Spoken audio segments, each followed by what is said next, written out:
ጤና ይስጥልኝ። አማን ፍስሐ ጽዮን እባላለሁ። የኢቢኤስ ቴሌቪዥን የስራ አስፈጻሚ ዋና ስራ አስፈጻሚ። አንዳንዴ ታሪክ የሚቀየረው በአንድ ግለሰብ ብርቱ ራዕይ ነው። በኢትዮጵያ የሚዲያ ኢንዱስትሪ ውስጥ ትልቅ አሻራ ጥለው በሚሊዮኖች ቤት ውስጥ የደስታና የመረጃ ምንጭ የሆነውን ተቋም የገነቡት ያ ሰው ዛሬ በአካል በመካከላችን የሉም።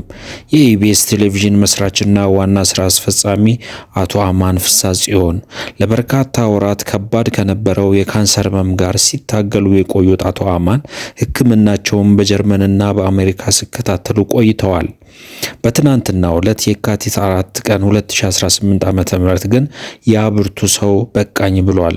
ይህ ዜና መላውን የሚዲያ ቤተሰብና ተመልካቾችን በታላቅ ሐዘን ውስጥ ጥሏል። አቶ አማን ፍስሐ ጽዮን ለኢትዮጵያ ሚዲያ እድገትና ለጣቢያው ስኬት የማይተካ ሚና የተጫወቱ ታላቅ መሪ ነበሩ።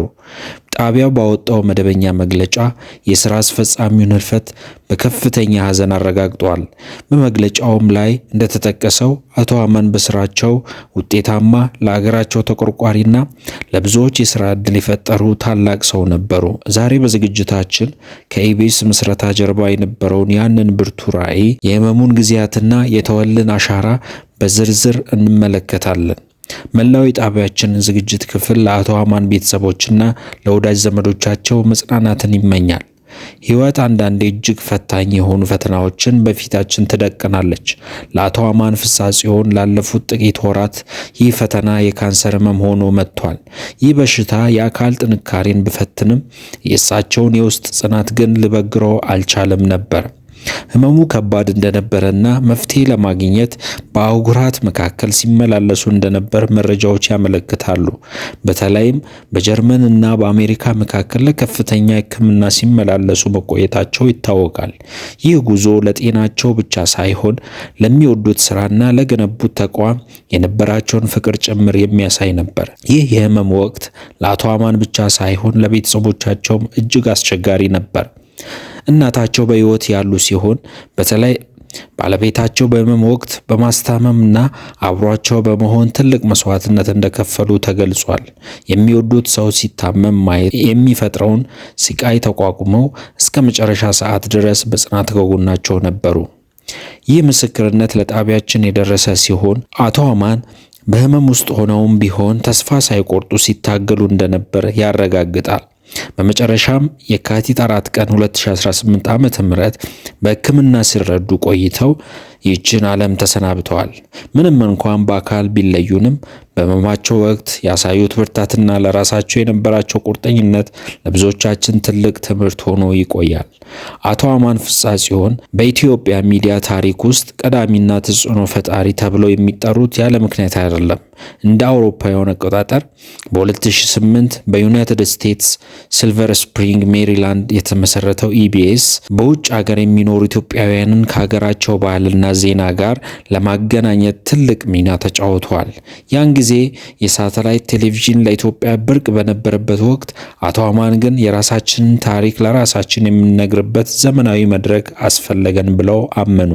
ራዕያቸውም በሀገር ውስጥና በውጭ ሀገር ባለው ማህበረሰብ መካከል ያለውን ርቀት ማጥበብ ነበር። ይህ ራዕይ ነው ዛሬ የምናየውን ታላቅ ሚዲያ ተቋም የወለደው።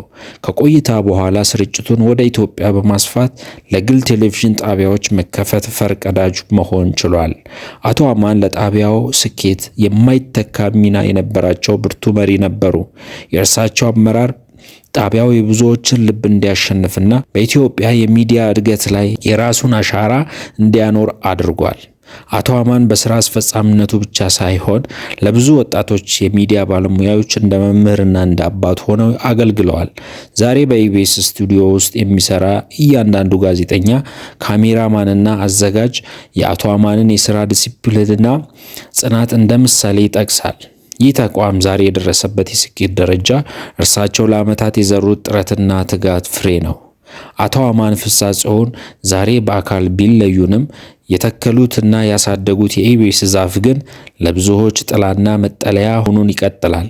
የኢትዮጵያን ሚዲያ ኢንዱስትሪ አንድ እርምጃ ወደፊት እንዲራመድና ከዓለም ጋር እንዲተዋወቅ ላደረጉት ወደር የለሽ ጥረት ታሪክ ሁሌም በክብር ያስታውሳቸዋል። ተቋሙ ባወጣው ይፋዊ መግለጫ እንዳሰፈረው አቶ አማን ለኢትዮጵያ ሚዲያ እድገትና ለጣቢያው ስኬት የማይተካ ሚና የተጫወቱ ብርቱ መሪ ነበሩ። የእርሳቸው ህልፈት ለቤተሰቦቻቸው፣ ለጓደኞቻቸውና ለመላው የኢቢኤስ ቤተሰቦች ታላቅ ያዘን ቀን ነው። ለአቶ አማን ፍስሐጽዮን ቤተሰቦች፣ ወዳጅ ዘመዶችና ለኢቢኤስ ቴሌቪዥን ባልደረቦች በሙሉ መጽናናትን እንመኛለን። የፈጠሩት ራዕይና የጀመሩት ስራ በትውልድ ቅብብሎች ለዘላለም ሲታወስ ይኖራል።